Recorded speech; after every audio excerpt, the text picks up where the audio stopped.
Pinagpalang araw po sa bawat isa mga minamahal at tagapakinig ng programang Araw-Araw na Pagpapala. Alam niyo po ba sa araw na ito, gusto po tayong talagang pagpalain ng ating Panginoon.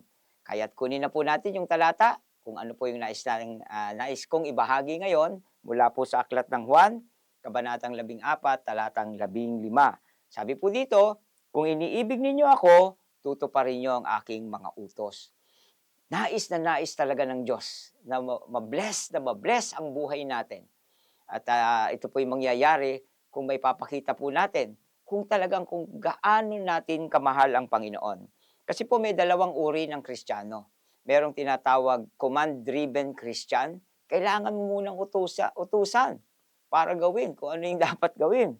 At meron din namang love-driven, kumikilos kahit walang utos. Hindi naman pinangungunahan kung anong dapat gawin 'no, o ano ang, iniuutos sa kanya, kundi dapat talagang kung ano yung, nais ng Diyos na gawin, ay talagang sinusunod niya ito ng buong puso. So, ang tunay na relasyon kasi natin sa Panginoon ay hindi lamang dapat obedience 'no, kundi dapat meron tayong affection. Yun po yung sinasabi ng salita. Kaya nga may mga tao na kailangan pang sabihan. Buti na lang tayo mga taga JCSGO ay hindi na po ganyan, di mo ba? So, parang bata, maglinis ka, mag-aral ka, at marami pang mga utos.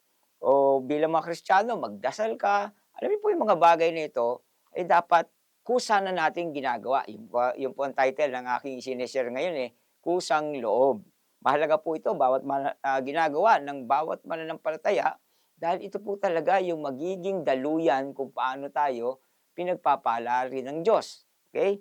So, kaya nga meron kasing mga believer, hindi magpe-pray kung hindi mo bibigyan ng reminder, no? Hindi magbabasa ng Biblia kung, hindi mo sinabing mag-devotion ka.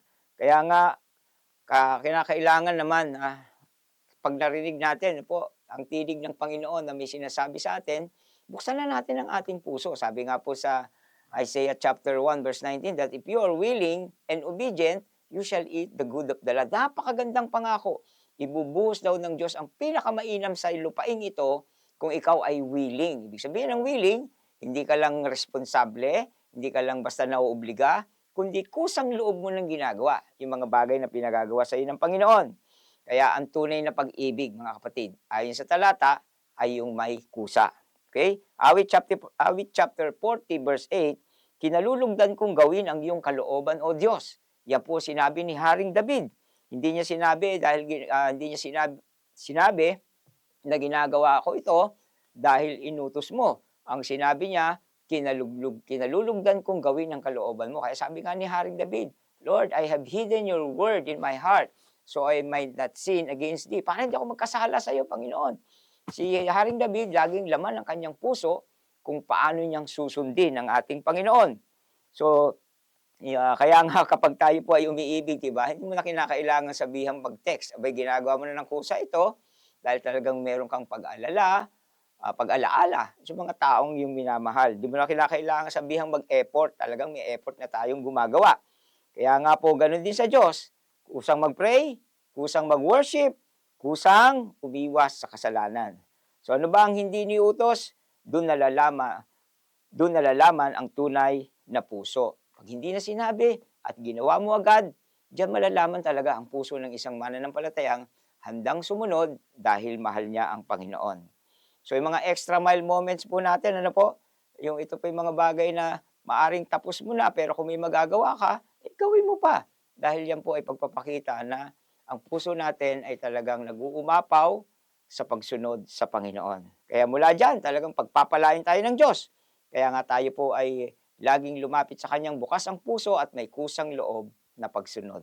Sana'y mangyari po at dalangin ko na yan po ay maranasan natin itong mga darating na araw. Tayo po'y manalangin. Salamat po, Diyos, sa mga bagay na ito na pinagkaloob mo sa amin ngayong umaga o ngayong araw na ito, na kami po ay patuloy na matututong gawin ang sinasabi mo, hindi ng sapilitan, hindi ng dahil napipilitan, kundi kusang loob naming susundin ang kalooban mo. Dahil mahal na mahal ka namin, Panginoon. At Lord, dahil dyan, alam po namin, Panginoon, walang patid na pagpapala ang darating sa aming buhay. Dahil ikaw rin, Panginoon, kusang loob mong binigay ang iyong bugtong na anak upang maranasan namin ang kaligtasan at pagpapala sa buhay nito. Kaya salamat po Diyos sa lahat ng mga gagawin mo pa sa buhay ng bawat isa, sa iyong mga anak, sa mga darating pang araw. Ito po ang aking dalangin na may papurit pa salamat sa pangalan ng Panginoong Hesus at tayo pong lahat magsabi ng Amen and Amen. God bless po. Salamat po sa muling pagkikita natin muli. Tayo po ay magkatagpo sa lugar na ito, araw-araw na pagpapala. Shalom!